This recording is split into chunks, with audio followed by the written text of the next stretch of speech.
So, for the elite Egyptians who think we've gotten too Afrocentric with our scholarship, well, this is for you.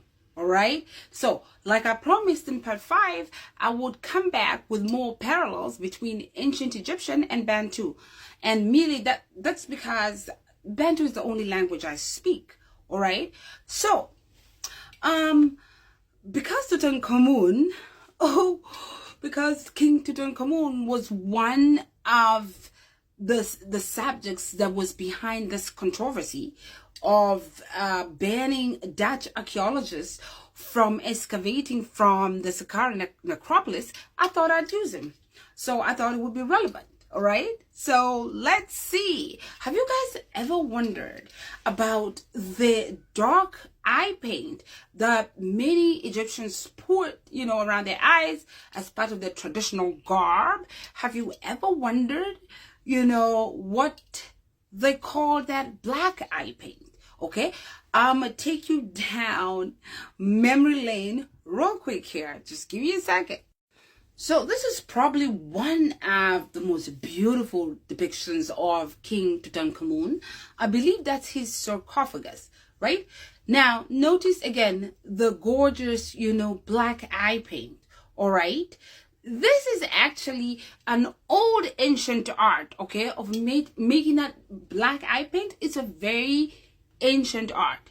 Now, I'm not sure if this is how ancient Egyptians made it, but I'm going to let you be the judge. Maybe you'll probably be able to see where this name came from, all right? Now, when it comes to that dark eye color, we're going to go over real quick to Fergus Shaman, and we'll talk about what he calls that dark eye paint. But as a child, I was always curious about how this dark eye paint was made. And I met this lady, very old lady. I think I was 10 years or maybe 9 at that time. And I always asked questions and she told me, okay, she said, you want to learn how to make that dark eye paint traditionally?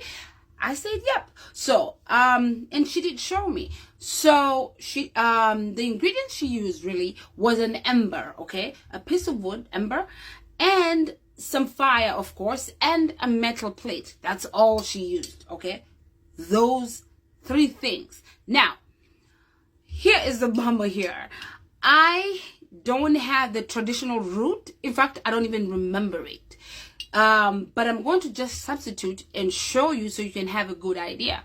Remember that makeup in ancient African culture wasn't just makeup, okay? Africans were very connected to the earth. It was makeup that was not only makeup, but it healed your face and your eyes or whatever the makeup went, all right? Now, you can't quite compare to what, should I say, Queen Mary had, or who they call Bloody Mary.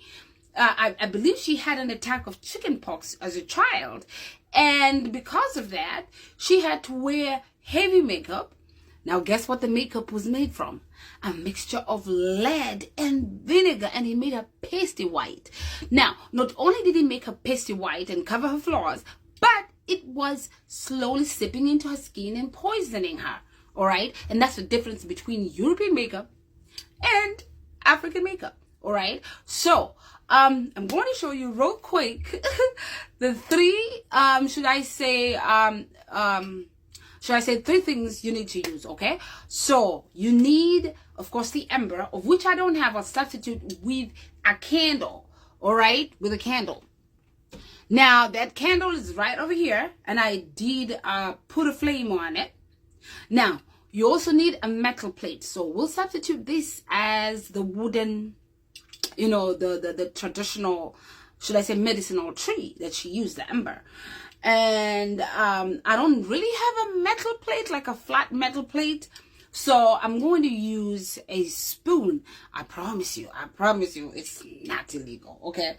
I promise you, it's not illegal. So here we go. Now, I have a fire here and I have a spoon. And it's so simple. This is all you gotta do, okay? You put that over there. Right. All right. And you see, I don't know if you can see, but you see that soot is starting to accumulate. All right. So I'll be back when the soot has, accumulated a little more. Then I'll explain to you what I'm trying to say. All right. So I'm back, and look at my spoon now. Okay. You see that soot?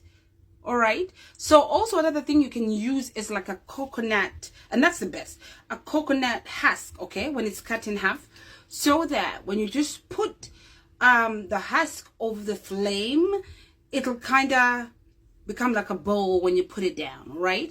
So now you have that. All right.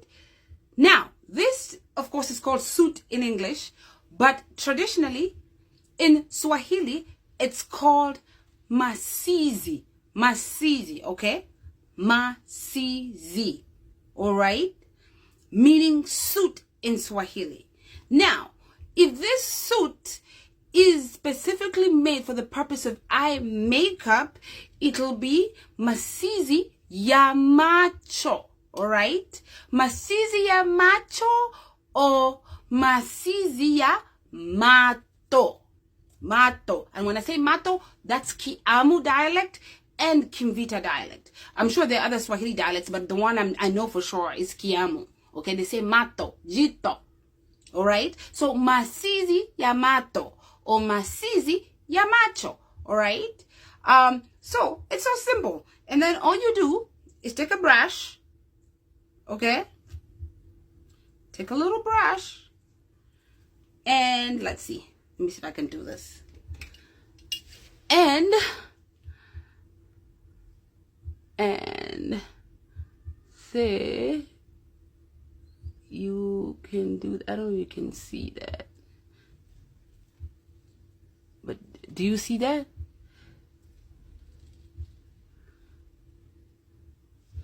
And then usually if you want it to be a little thicker, you add, what do you call it, water.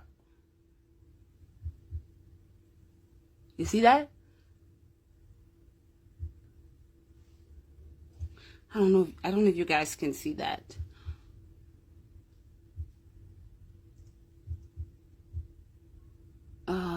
There you go. There you go. So it's tacky, it's not as good, but that's called masizi yamato. All right. So now let's go back to ancient Egypt. All right. So now let's look over with writings from Fergus Shaman. This is from his website Kaumati, and right there you can see at the top it says that Mosidi Mato was the black eye paint, okay, used in ancient Egypt with the consonants MSDMT, okay, Mosidi Mato. Remember, Swahili I told you will be Masizi Yamato. Ya just means off. So, paint for the eye or soot for the eye, okay? So now, let's go over to another. Now, look at that. Again, Mosidi Mato. This is from Fergus Shaman book, Mosidi Mato. And there you have the consonants, all right? So, it looks like the eye paint in ancient Egypt may have been made from burning some kind of herb so that it can produce masizi, meaning a soot, okay? And a phonetic variation in ancient Egyptian would be Mosidi, but the Mato part does not change. That's pure Swahili. Mato is pure Swahili. So, if anybody ever asks you, or claims that ancient Egyptian was part of the culture, okay, ask them, do they see parallels like this? It doesn't have to be this only. Do they see parallels like this in their language? So I wonder what this modern elites have to say. What is the eye paint in their language? Is it Mosidi Mato? Let's start to ask questions. Okay, tune in for part 6. Toodles! Oh, let's see that eye makeup of mine, see? It's a bit different from that one. It's a bit thicker. So that's Masizi. All right? Sorry if I made you guys feel you were doing anything illegal. Bye! Part 6 coming up.